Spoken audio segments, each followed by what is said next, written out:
that the tangent to the first circle at the point 1 comma minus 2 also touches the second circle, and find the point of contact. X square plus y square equals to 5 first circle भयो, त्यसको point of contact 1 comma minus 2 यहाँ छ. Second circle अर्को remaining, यसको point of contact भनेको यहाँ कुनै p छ भने यहाँको कोअर्डिनेट निकाल्नु छ हामीले. अनि यो सेम लाइन दुईटैको लागि ट्यान्जेन्ट हुन्छ.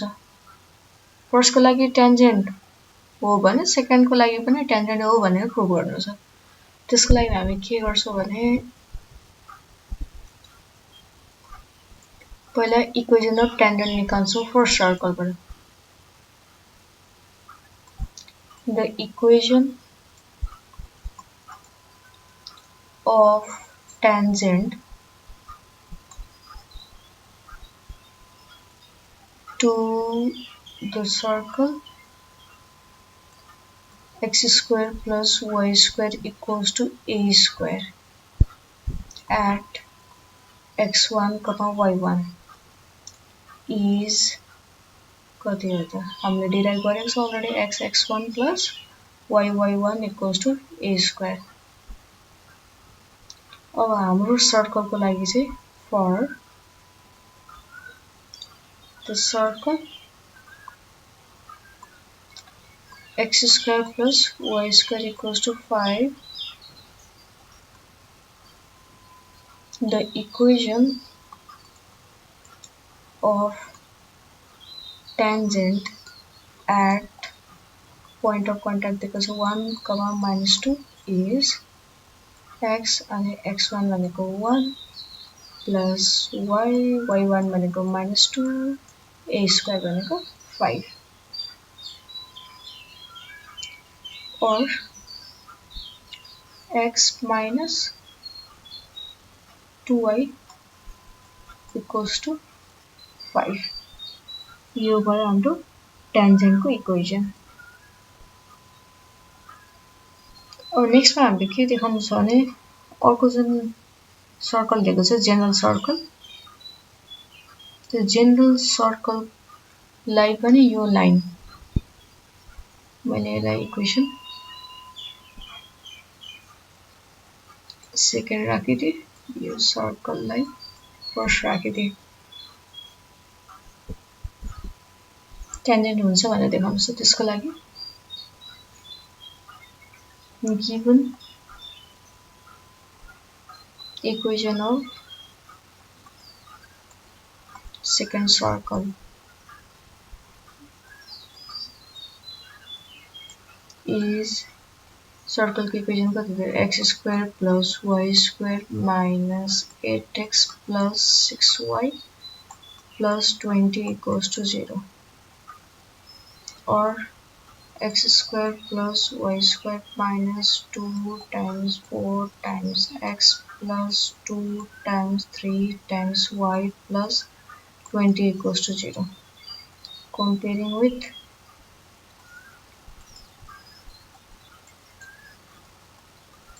x square plus y square plus 2gx 2fy plus c equals to 0.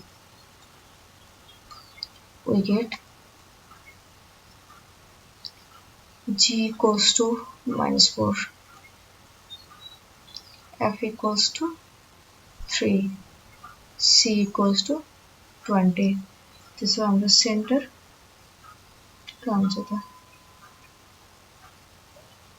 Therefore, center of circle इसको इक्वेशन में मैंने third they circle and second circle वाला जिसकी इक्वेशन थर्ड इज सेंटर को कोऑर्डिनेट का दिया होता है -3 कमा -f -3 कमा -f का मतलब 4 कमा -3 and radius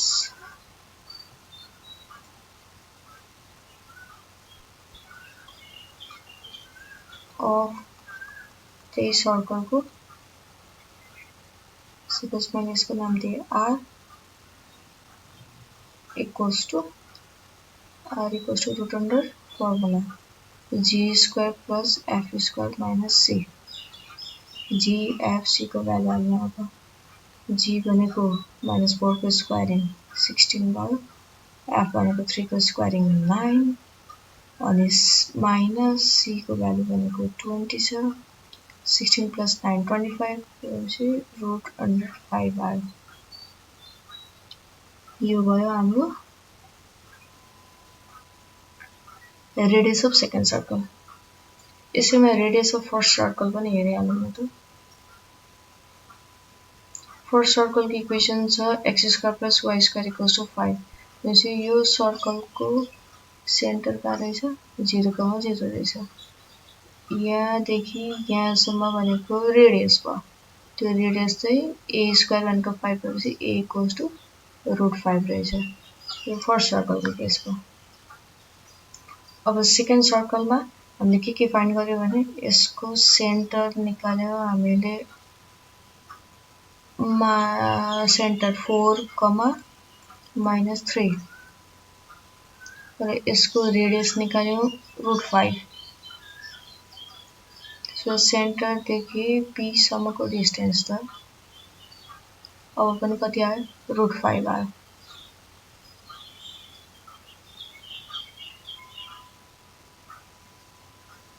सेन्टर देखि यहाँसम्मको डिस्टेन्स पनि हाम्रो √5 हो। रेडियस भयो नि त त्यो। अब के गर्छौं भने अझै भेरिफाई पनि गर्छौं। यो सेन्टर 4, -3 हामीलाई सेकेन्ड सर्कलमा थाहा छँदैछ। त्यहाँदेखि यो जुन ग्रीन लाइन छ भनेको ट्यान्जेन्ट, त्यो ट्यान्जेन्टको इक्वेसन पनि थाहा छ। यसको इक्वेसन कति हो भने यो ट्यान्जेन्टको इक्वेसन भनेको x - 2y - 5 = 0। अब के गर्छ भने सेन्टर 4, -3 देखि यो ट्यान्जेन्टको इक्वेसन सम्मको डिस्टेन्स निकाल्छौं। लाइन सम्मको ट्यान्जेन्ट सम्मको distance निकाल्छौं।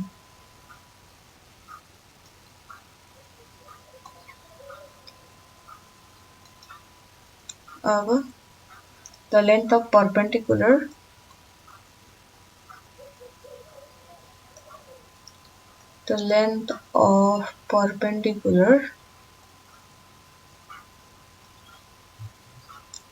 from center 4, -3 to the line भनेको जुन हामीले फर्स्ट सर्कलको लागि ट्यान्जेन्ट हो भनेको छ त्यसको x - 2y - 5 = 0 is कति हुन्छ त लेन्थ अफ परपेन्डिकुलर हुन्छ plus minus formula x' + by' + c by √a² + b² = plus minus यो जुन इक्वेसन छ यो ax + by + c = 0 को फर्ममा छ। अनि यो पोइन्ट जुन छ यो चाहिँ हाम्रो x', y' हो। यो इक्वेसनमा लगेर सब्स्टिट्युट गर्दा फेरि 1 * 4 प्लस b भनेको त -2 छ, y' भनेको फेरि -3 प्लस c भनेको -5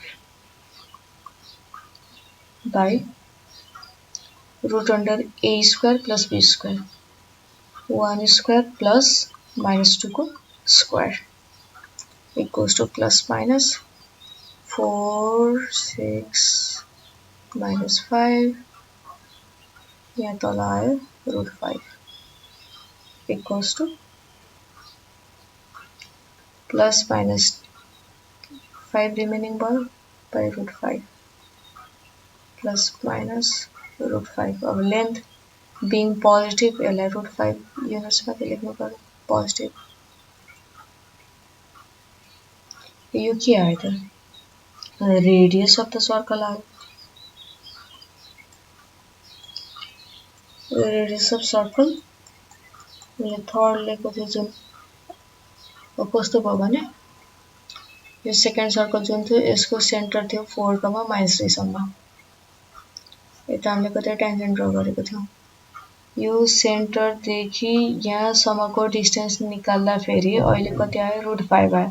√5 भनेको त्यो रेडियससँग बराबर छ, त्यसो भए त्यो लाइन सर्कलको लागि टेन्जेन्ट भयो। हेन्स लाइन भनेको सेकेन्ड इक्वेसन छ is tangent to the circle. फर्स्टको लागि त टेन्जेन्ट हो भनेर युज गर्यो। अब त्यही लाइन सेकेन्ड सर्कल जुन थियो त्यसको लागि पनि टेन्जेन्ट हो भनेर प्रुभ गर्यो। अब क्वेसनमा अझै हामीलाई के भनेको छ, यहाँ find the point of contact भनेको यो पी भन्ने यहाँ जति छ यसको कोअर्डिनेट निकाल्नु छ। अब पोइन्ट अफ कन्ट्याक्ट निकाल्नको लागि हामीले यसको इक्वेसन x - 2y - 5 = 0 भनेर निकाल्नु। पोइन्ट अफ कन्ट्याक्ट भनेको यहाँको यो पी निकाल्नु छ। यो बीचको रिलेसन कति हो 90 हो। त्यसमा के गर्छ भने इक्वेसन निकाल्छ। फर्स्टमा इक्वेसन of a line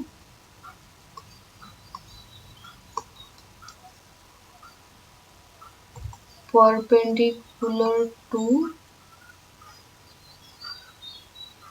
कति टेन्जेन्ट भनेको x - 2y - 5 = 0 is यिनीहरुको। अब परपेन्डिकुलर हो भने के गर्छौं, कोएफिसिएन्टहरु x र y को इन्टरचेन्ज गर्छौं अनि एउटाको साइन चेन्ज गर्छौं भने 2x + y + k = 0। अब यो कहाँबाट पास गर्छ, सेन्टरबाट पास गर्छ। since it passes through 4, -3, so 4, -3 बाट जान्छ भने x को साटो 4 हाल्ने, 2 × 4 y को साटो -3 हाल्ने plus k = 0 or 8 - 3 भनेको 5 plus k = 0 or k = -5. So equation fourth becomes 2x plus y भनेको y ने भ्यालु, k को भ्यालु हालेको -5 = 0।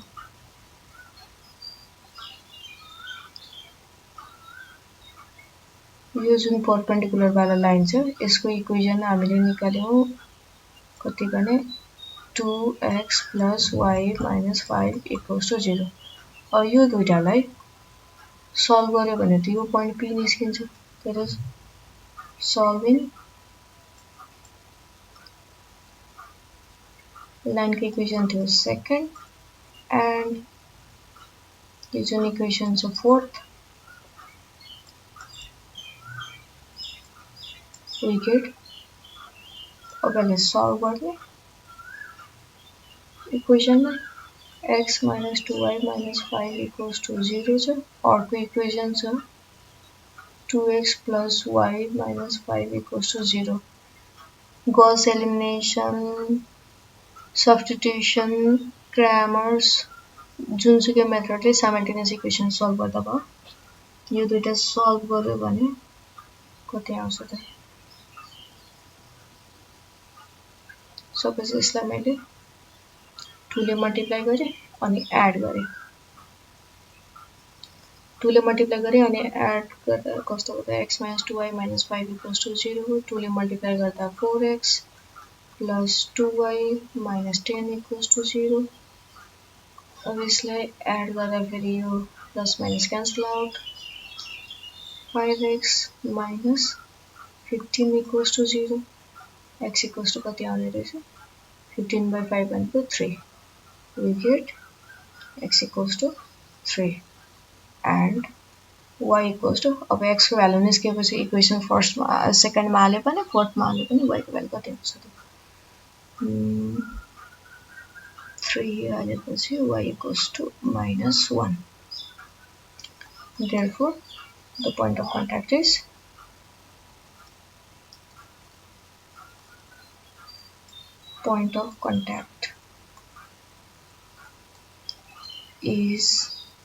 first max value 3, -1.